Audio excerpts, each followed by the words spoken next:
this with me today. And then I'm going to give you a 7-day challenge to see how it works for you. So let's jump in. If you don't know Shiftco, we've been around for about 5 years. All we do is grow conscious businesses. We offer these free trainings to a global community because we really do want to help you grow.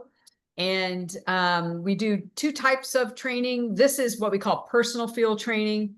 And we also do business training. We're doing pricing strategies on December 2nd. That's a great one. And so if you want help with pricing, join us on December 2nd. All of these events are free. You don't have to be a paying member. We're just here to serve you. If you want to join, you can, but it really is a way to help you get going. And then our last event of the year is going to be on productivity hacks and time management. So those are the events that are coming up. What Shiftco does is we train conscious entrepreneurs how to grow your business and maximize your impact. I believe that when you double a conscious business, you triple its impact. 88.9% of the members using our platform typically double their business, and we have about a 97% retention rate. So I'm really proud of that. But the why behind what we do is just as important as the results. I was born to help you grow your business. Everything in my life led me to this moment. I've had multiple large exits. If you don't know what that means, it means I grew a company and sold it, including an initial public offering. We took a company public in 1999. I'm older than I look. So I've been doing business for a long time, but in 2008, 2009, I had a purposeful awakening. And in 2008, I sold a very successful business and started over with this crazy idea. There has to be a way to do good and make money. And I started the equivalent of a purposeful Shark Tank. It's called Share on Purpose. And Share on Purpose does 2 things. We invest in conscious businesses. An example of that is yourizzy.com. This is the first completely zero waste makeup and skincare line. And it's very powerful. It's wonderful. It's a great product. If you're looking for a great Christmas gift, highly recommend it. But we invest in businesses like that. So sustainability is one of my big buttons. We also create our own companies. We've actually created 5. Shiftco is number 5. So I do this business thing a lot. I love doing it. I spend 70% of my time serving our Shiftco members, helping them grow. So that's a little bit about us. A little bit about you. I've got one of my team members here today who's going to help us with this exercise. I'm going to ask a series of questions and you're going to drop some things in the chat. The first question is, why do you think that founders, we're all founders, some of you are brand new, some of you have been doing it for decades. Why do you think founders need to access their inner power, not the external power, the trophies on the wall, the successes, but their inner power? So put that in the chat. And then Lisa, when you see what some of the responses are, if you could just call them out, that would be great. Why do founders need to access their inner power, their inner confidence? See what we get.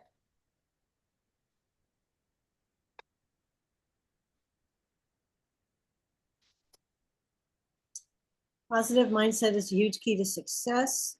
For sure. Your personal gratification and success for personal. Love it. It motivates them and how they show up in the business. Good. Because you see a world that doesn't exist yet and other people don't understand. You have to believe in yourself to keep going. Manage the mindset first. It's often our first roadblock. For strength and confidence. And lastly, agency and autonomy. There's a couple more after that. If you want to stop there, I can. Yeah, that's good. All of those are true, but there's a deeper reason that I have to be honest about, and that is because failure is really entrepreneurship. I have failed more in a week than I probably did in a year in my corporate life. And failure as a founder causes us to lose or question our value. We start doubting ourselves, and those voices in our head get louder and louder and louder. And if you're just now starting, maybe you think you're not going to fail. I'm going to tell you, you're going to fail. And if you've been failing for a while and you're questioning, you're in the right place today, because I'm going to give you a proven method to turn that story and flip that switch to tell yourself a different story. So I believe the reason why founders have to develop this particular resiliency skill is because of the amount of failure that you will experience as a founder. There's no way around it. You can't fake it. You're going to fail. We just need to learn how to turn failure into success.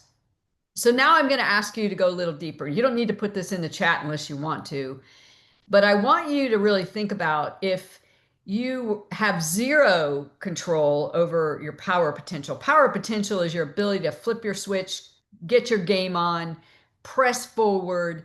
And so power potential is that ability to dust yourself off and get going.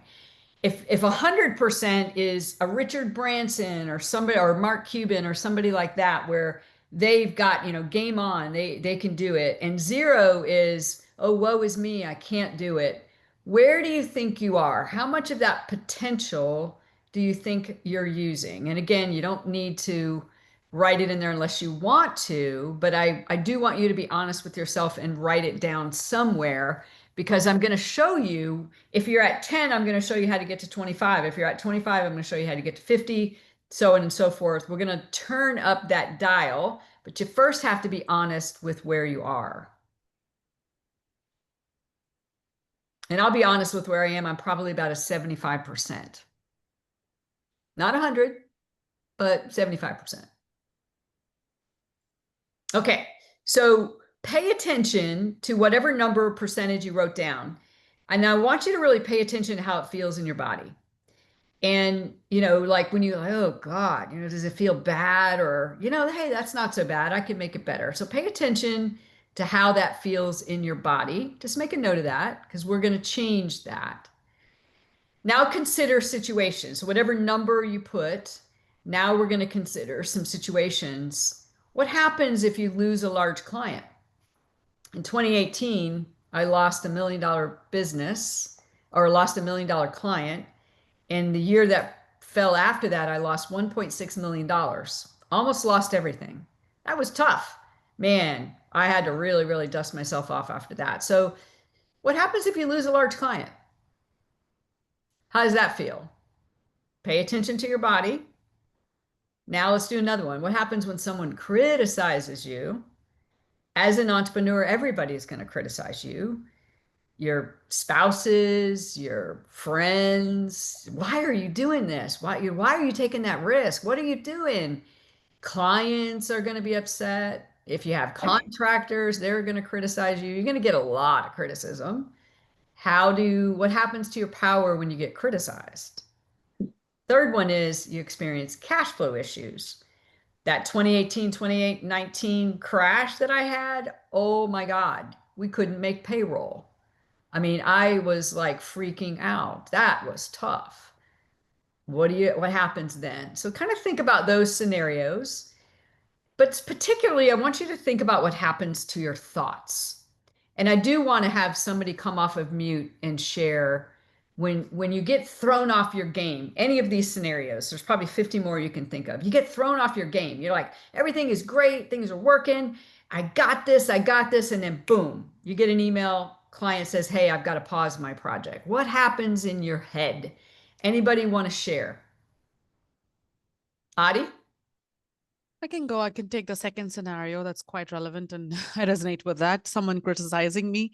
I don't come from a family of business people. Everybody is 9 to 5, happily settled, and they have never experienced cash flow issues. Probably personal and professional problems, but nothing what I'm doing. So I'm always questioned, and I'm always given suggestions. Oh, come on, why can't you jump into IT? My husband's into IT, so they think it's the easy gateway to get into the industry. I feel terrible. That's my thought. Immediately, I mean, I'm put in self-doubt. I'm like, am I the only black sheep, in the entire herd? And I'm always questioning myself. And to some extent, Terry, you and I think my mentors, my energy, my spirituality kind of push me back again, telling me, no, what I'm doing, I've invested 14 plus years into it. And if I have survived and been through it, it has some meaning and purpose to it. So I come back to it, but my initial thought, of course, is negative. That's where I am. Love it. Thank you for that honesty. One more person want to share what happens when these scenarios throw us off our game, or pick a million. There's a million.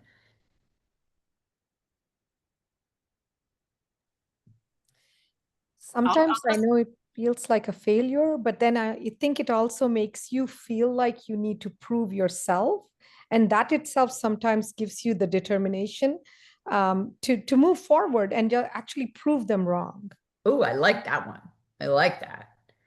And so that does happen sometimes, and that's a good thing, until it's not. But that I love that. So I think everybody gets the idea, right? Something happens in our brain, and to be honest, something happens in our body where we start to tell this negative story and we start questioning ourselves and we get stuck in this very, very negative loop. And then we start comparing ourselves to others. Well, they're successful. Why can't I do it? And that person is successful. What's wrong with me? And all of this stuff compounds. And the next thing you know, we're what if downing and we're telling ourselves a story about being a loser. That was happening to me when I first started this purposeful Shark Tank. I was written up in the New York Times. I was written up in the Dallas Business Journal. I had people waiting outside my office to invest in them. And then things started to fail. 2012, 2013, things started to fail. And I was really struggling. I was questioning, I didn't think I could do it. And so I went back to really thinking about athletes. How do athletes, they fail. Athletes fail more than they succeed. I don't care what the support is, the sport is. They fail more than they succeed. And I started thinking about athletes that I'd followed. And I started thinking about how did they shift their mind? You know, they miss a shot. Michael Jordan, I'm old, I'm 60, so I was a big Michael Jordan fan back in the day. How did he miss that shot and then come back and hit the next one? What did he do? And Lindsey Vonn, one of my all-time favorite entrepreneur and athlete success stories. If you don't know about her, look her up. How did she, after the horrible crash that she had, how did she get back on the skis and come back and win a medal? How did she do that? And then this wonderful guy, handsome man that he is in the soccer, how did he break the kind of records and how did he have so much failure and so much contrast? What did he do? And then Tom Brady, one of the ultimate football players, you know, he had a horrible time in New England and he packed his bags and he went to Tampa Bay. And what did he do? He turned around and won a Super Bowl. How did he do that? And then Patrick Mahomes, you know, wow, he's like the quintessential, a perfect role model right now for failure and overcoming failure. They're having a really tough season, but wow, well, how does he do that? How does he get back in the game? And then Diana Nyad. Diana Nyad was the one who's flipped my switch in 2013 when she's the one that tried 6 times to swim across from Cuba to Key West. How did she do that? How did she have all of that failure and then get back in the water and do it again? And then, of course, Serena, one of the best tennis players. Well, one of the things I found out is they had a mantra. And a mantra is a statement that whenever they were feeling resistance or fear or doubt, they told themselves this message. And so I started researching what is their mantra. Michael Jordan's was winning is fun. So whenever he missed the shot, he didn't focus on the miss. He said, you know what? Winning is fun. And he would start trying to have fun. And so you'd notice he smiled a lot. It was because of this mantra. And he would start smiling and he would be like, winning is fun. He wouldn't focus on the negativity. He would use a mantra to shift his thought. Lindsey Vonn was, I can. After everybody told her, you'll never ski again, you'll never compete as a skier, you'll be lucky if you can walk, she said, yes, I can. Yes, I can. This guy, just be great today. So his story is fascinating because whenever he throws an interception, whenever a play doesn't work the way that he wants, he doesn't focus on the play. He says, just be great today. And he resets his energy and he resets his mind. And then Diana Nyad's, hers was find a way. And I actually used this same phrase in 2013 and 2014 to turn my businesses around. I just said, Terry, find a way. That failure over there is fine. Find a way. And then if you've ever heard Serena play, when she hits the ball under her breath, she says, yes, yes, yes. And she'll miss a shot and she'll, throw the racket down And then she'll get back out there and wait for the next thing. And she goes, yes. And she has just this way of saying it under her breath. So they have a mantra, which I'm going to come back to. The irony is, leaders that I've studied, successful founders, have one too. Richard Branson, just have fun. So when he has a big failure, something doesn't work, he brushes himself off and he says, Richard, just go have fun. And then he starts doing silly stuff. He dances. He's known for all these crazy antics. And he just says, I'm just going to have fun. And Oprah's is I'm the master of my fate. So that's her mantra. Mark Cuban's is sales cures all. And Whitney Wolf, if you don't know her story, oh my God, this is a great story for women founders. Hers is you'll see. And whenever she was rejected in the world that she was rejected, again, you look her up if you don't know who she is, great story. She would just go, she would walk out of her room where investors rejected her and said, nope, you'll never make this work. And she'll be like, you'll see. And she'd walk out. And then this is one of my favorites. I don't know if you remember those kids that were trapped in the mine with their coach. They were a soccer team, I think, and they were coming back and decided to go into this mine, and a flood came through unexpectedly, and they were caught way back in the back of this mine for I don't even know how long, a long, long time. And the coach taught them meditation, but he taught them this phrase, fear isn't real. They didn't have water, they didn't have food, they didn't know when they were going to get out of this horrible situation. Great movie about this. I highly recommend it, but that was what he taught them. So mantras really do work. And when I started thinking about, well, why do they work?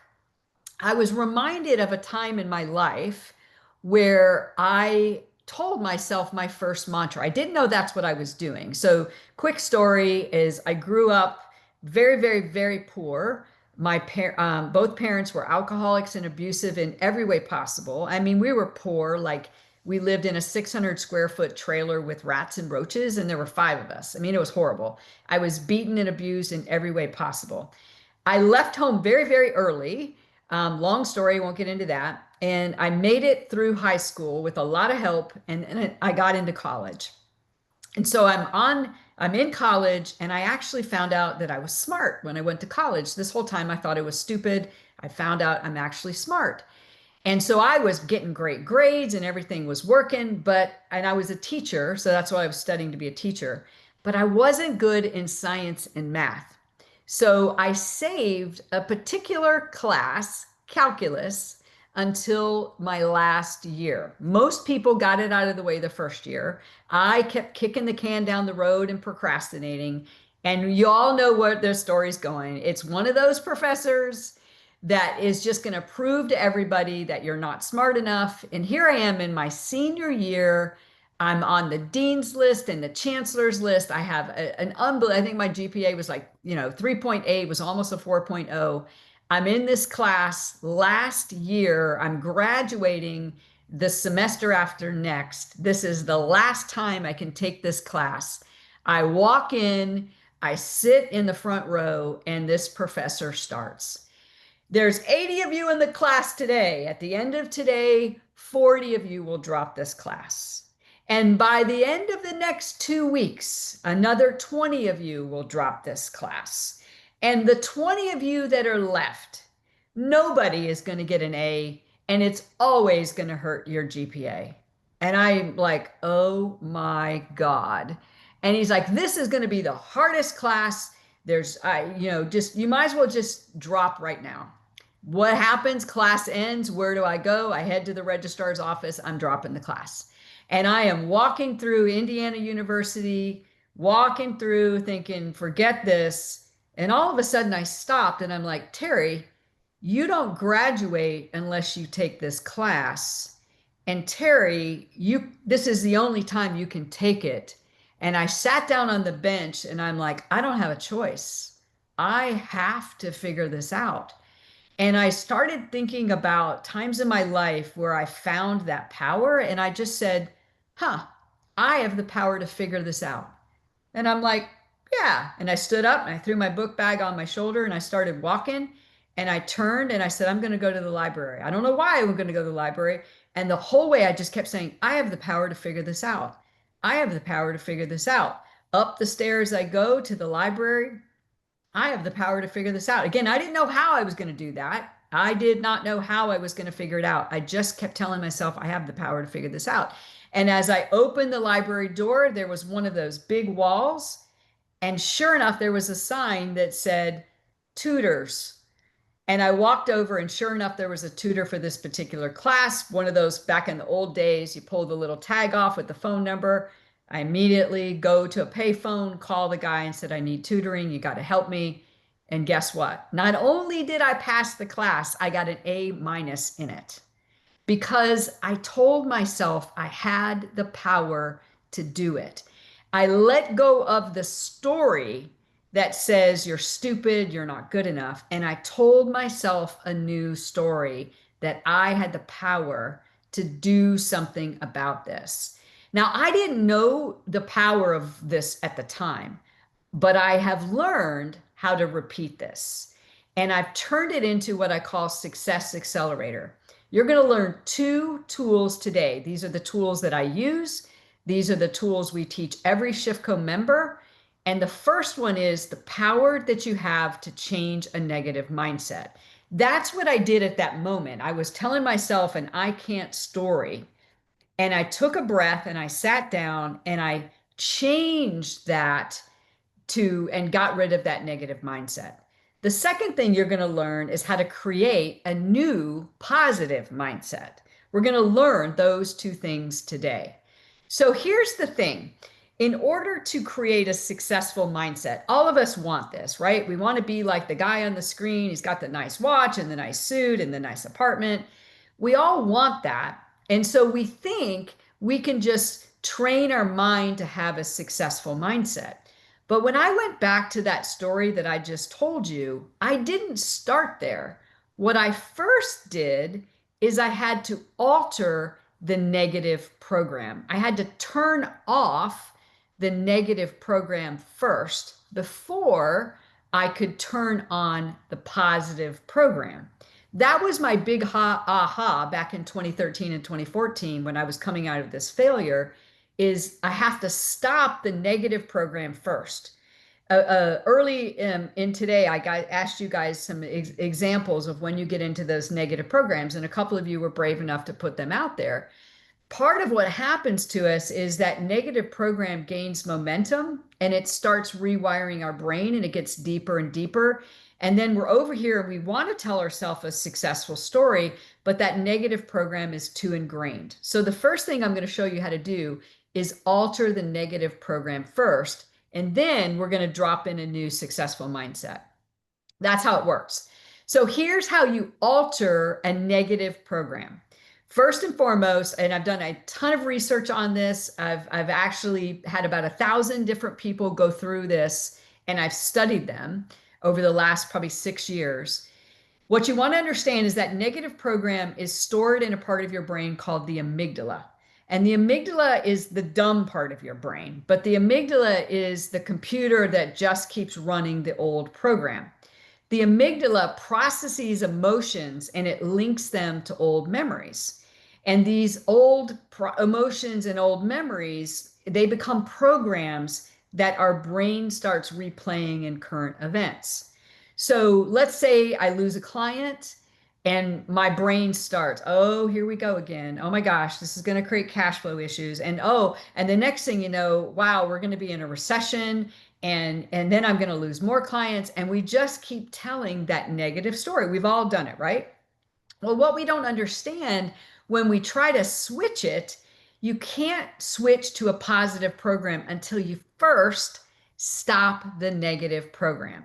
Think of it like a car driving down the road. The amygdala is your car. It's driving you down the road. And you realize, oh my gosh, I have to get off on this exit. If you just jerk the car over, you're going to wreck.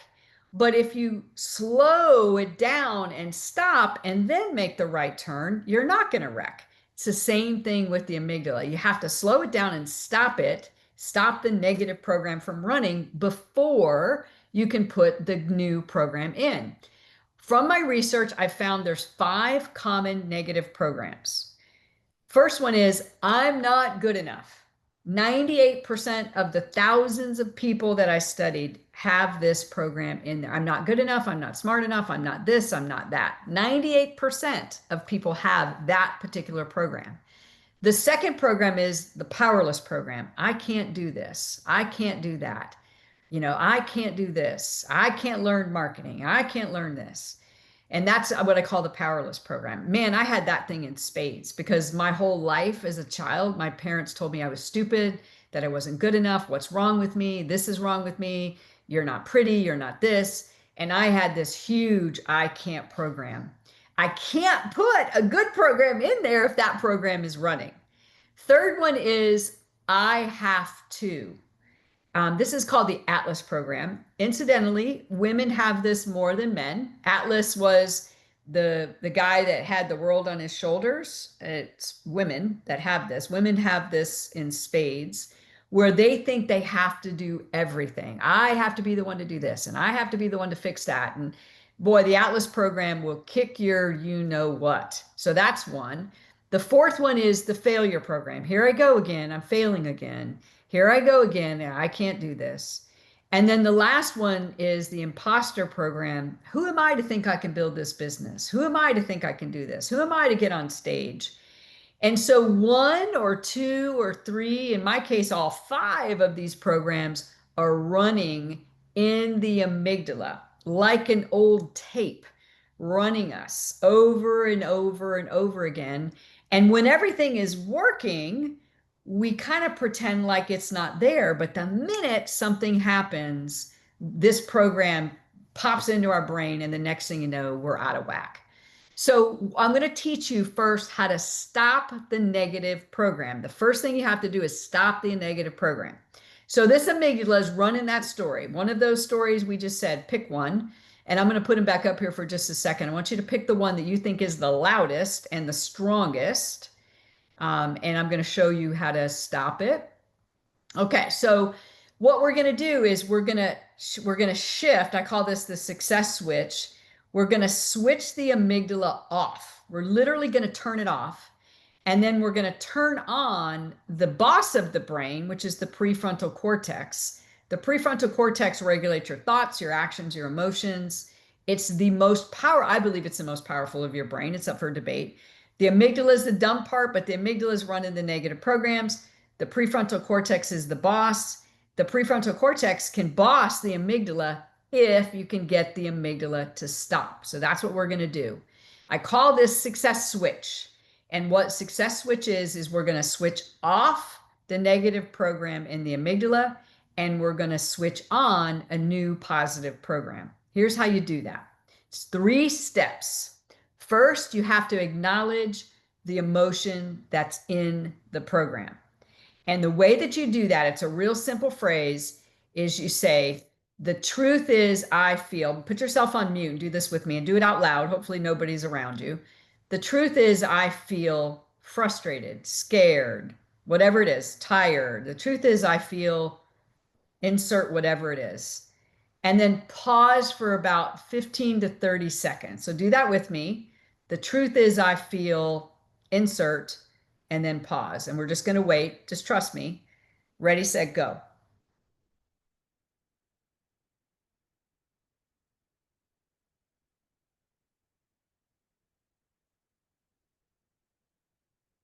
Now, if you're paying attention, we're at about 15 seconds.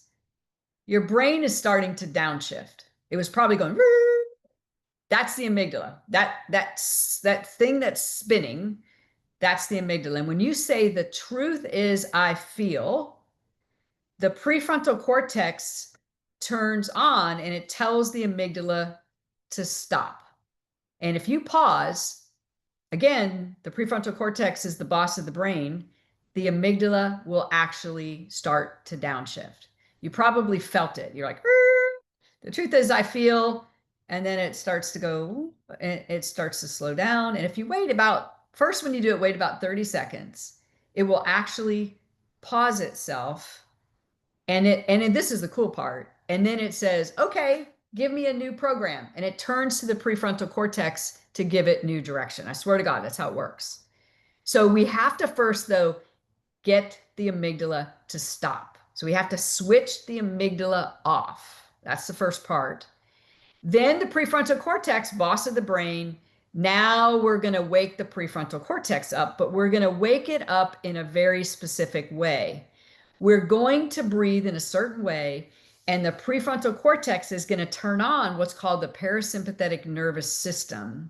It's a very important system. And the prefrontal cortex, boss of the brain, what it's going to do is when it turns on the parasympathetic nervous system, it's going to release hormones that relax the mind and the body. And then it also relaxes the amygdala. And when the amygdala is relaxed, it's easier to reprogram. So here's what we do. The truth is I feel, which we did a minute ago. Pause. Feel the downshift. Now 4 breaths in through your nose, nice and slow, and out of your mouth. And just feel how your body feels. Breath 2, in through your nose and out of your mouth.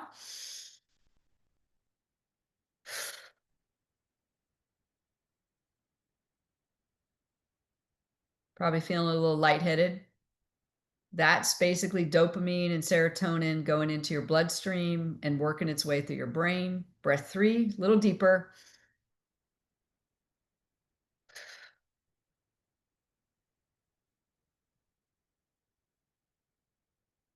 And then breath 4. With breath 4, I kind of like to do like an ah. And just drop it. Ah. Now, if you notice, your brain isn't anymore, and you're probably feeling just a little bit lightheaded, that is all those hormones working their way through your bloodstream and into your brain, relaxing the amygdala. And so now the amygdala, I kind of think of it as kind of squishy. It's easy to program now, which takes us to the next step. In the next step, this is where we're going to put that mantra in. We're going to claim a new empowering thought. I can. I have the power to. Pick one. I've got this. You'll see. Any one that you want. It doesn't matter. Just pick one of those mantras.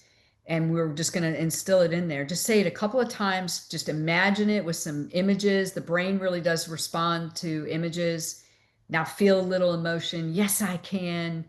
Here I go. Any of those kind of things, with some visuals, with a little body movement and some emotion behind it. And notice now how your body starts to feel better. So that's the first step. We stop the negative program and we begin to put the positive program in. But there's more. The first thing you have to do is you have to use the success switch first. So you've got to acknowledge, truth is I feel, and take your time with that first one. It's pause, pause, pause, pause. Let the amygdala stop. Breathe to get the prefrontal cortex on and turn on the parasympathetic nervous system. Put that new belief in. Now the amygdala is now your partner rather than your distractor. Okay, so now what we've done is we've altered the negative program. Those 3 steps that I gave you, that's how you alter the negative program. And I can tell you, because I've tested this as ad nauseum, you cannot put a new good program in there unless you first alter the negative program first. You got to do that first. Now we can put a new success program in because the amygdala is now working with us rather than against us. So now to understand this is adapted from a methodology called positive intelligence that I'm a huge fan of. Now we're going to leverage something called neuroplasticity. And neuroplasticity is training the synapses in your brain and your body to actually work in a more empowering way. And so rather than I'm afraid program or I can't program or any of those, we're going to build through practice and repetition an I can program, a positive program. So how do we do that? How do we turn on the positive program? It's really just going to be repetition. You're going to do this twice a day for 7 days. Believe it or not, it only takes 7 days. If you do it twice a day, and if you do it in the order that I'm going to show you, you can alter the negative program and turn on the positive program. So here's how that works. The first thing you're going to do is you're going to start a goal. So I want everybody, I'm going to give you a minute, and I want you to think about one goal for 7 days from now that you want to achieve? I get that if you're in the United States, the next week is a holiday. I don't care. 7 days from now, what is one goal you want to have? It could be, I want to get 2 leads. It could be 1 new client, overcome a fear. Doesn't matter, but I'm going to shut up. I'm going to give you 1 minute and I want you to have a goal because you need to have a goal for this to work. So ready, set, go. You got 1 minute.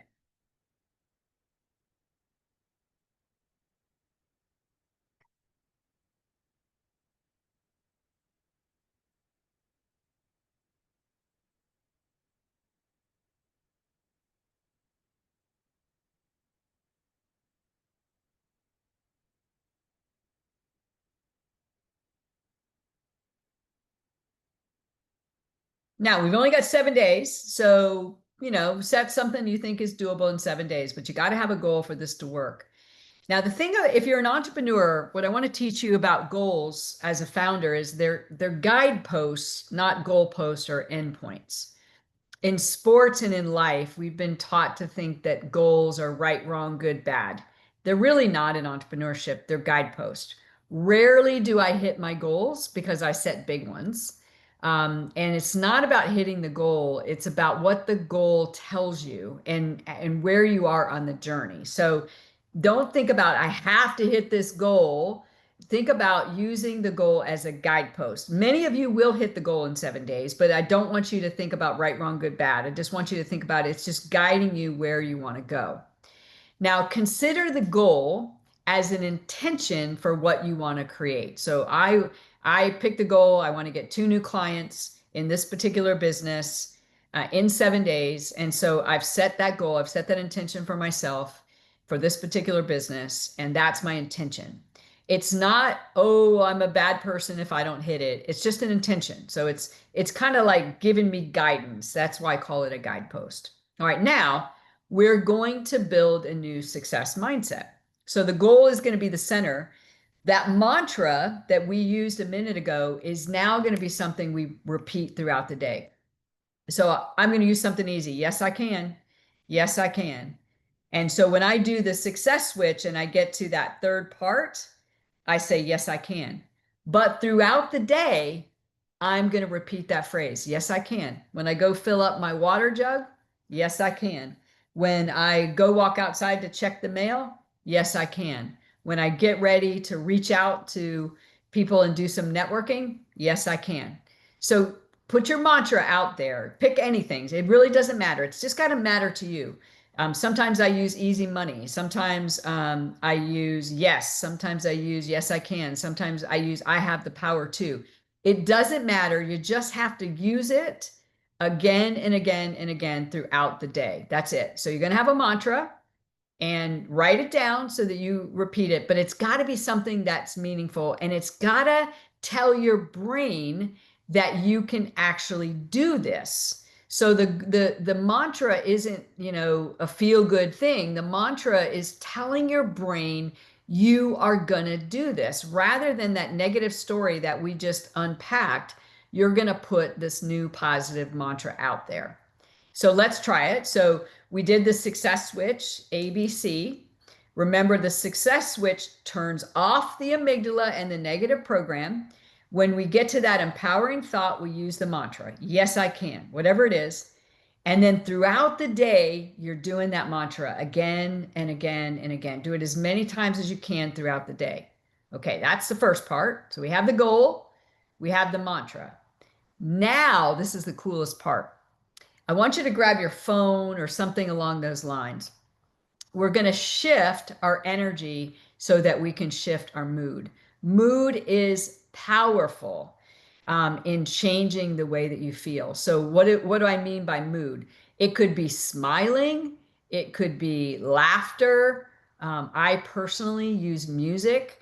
And so I have a little playlist on my phone that shifts my mood. And so I walk, I go get my water filled up and I turn on my little playlist and I've got my Rocky song on there. I've got the Champion on there and I'm listening to that playlist and I'm smiling and I'm laughing. I'm going, yes, I can. I'm listening to my playlist and I'm dancing around a little bit.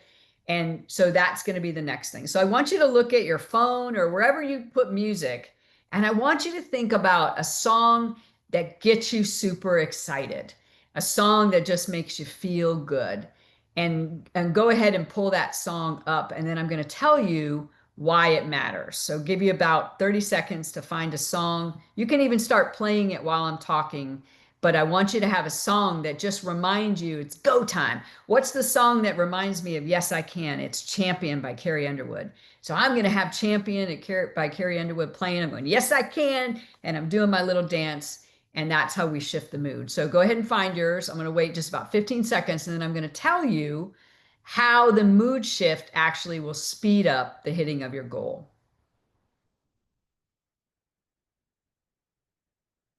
Okay, so when we shift our mood, mood works on your thoughts and your emotions. Mood actually trains your body as well as your mind. Mood shifting puts you in what Tony Robbins calls a state of certainty. A state of certainty is a relaxed state of trusting combined with a powerful expectation that you have the power to create what you want. And we build mood with just practice and focus. That's it. But what I found is I can build mood when I combine my mantra with music. It's powerful. And all of a sudden I start smiling and I start laughing a little bit and I'm skipping in there and I'm like, yes, I can. And I'm playing my Carrie Underwood song and I'm dancing a little bit. And the next thing you know, it's like, whoa, I feel good. I feel like I can do it. So as you're listening to that song, notice how your mood is shifting. Notice how you're smiling a little bit. Notice how, you're kind of dancing, you're moving. Notice how your energy is feeling a little bit higher. So mood shift is number 2. So we have a goal, we have a mantra. Now we've worked on mood shift. The third one is movement. I learned this actually from Tony Robbins. I studied under Tony Robbins in 2013. Game changer for me. And what I found is when you move your body, so I do like Rocky punches and I jump up and down and I dance. When you move your body, it seals the new belief and the new mood, and it creates a new neuro pathway. So that combination, mantra, mood, move, is what we call Success Accelerator. But let's put it all together. So what these 3 things do is they create what's called a new neuro pathway, and they do it fast. The mantra, yes, I can. The mood, I use music to shift my mood, smiling, playing with kids, being out in nature.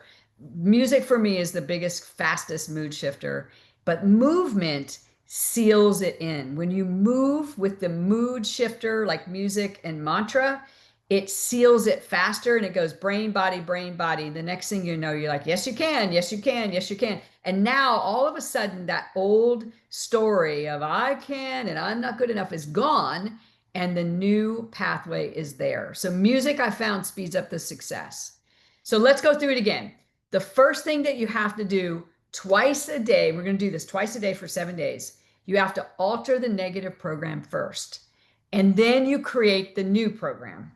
To alter the negative program, that's the A, B, and C. And by the way, you will get a copy of this so you can practice this part. So I do the A, B, C, just like we did a minute ago. That's called the success switch. That turns the negative program off. You have to turn the negative program off before you put the new program in, or it will not work. But if you do those 2 things together, ABC, success switch, turn the amygdala off. Then you do the mantra, mood, and movement. That combination twice a day. I've tested it for 7 days. You will hit your goal, or you'll come darn close. So that's Success Accelerator. In a minute, I'll take questions. I just want to remind you that you can come join us for any of our events. We're covering pricing on December 2nd. We have a powerful way to show you pricing. Then on December 18th, we're going to end the year with productivity hacks and time management. If you are interested in becoming part of ShiftCo, these are the prices. If your business is in what we call launcher shape, which means it's under 30K a month, the price is $235 a month, no long-term commitment. If you're in build and evolve, it's $270 a month. Again, no long-term commitment. If a business is above 2 million, it's $390 a month. but feel free to join us. As long as you're here, we're here to serve you. And if you want to become a member, we're going to serve you and we're going to teach you and go even deeper into all of these wonderful methodologies. We work both on your business, we work on your brain, we work on your body, and we work on your belief. So that is how it works. And I'm going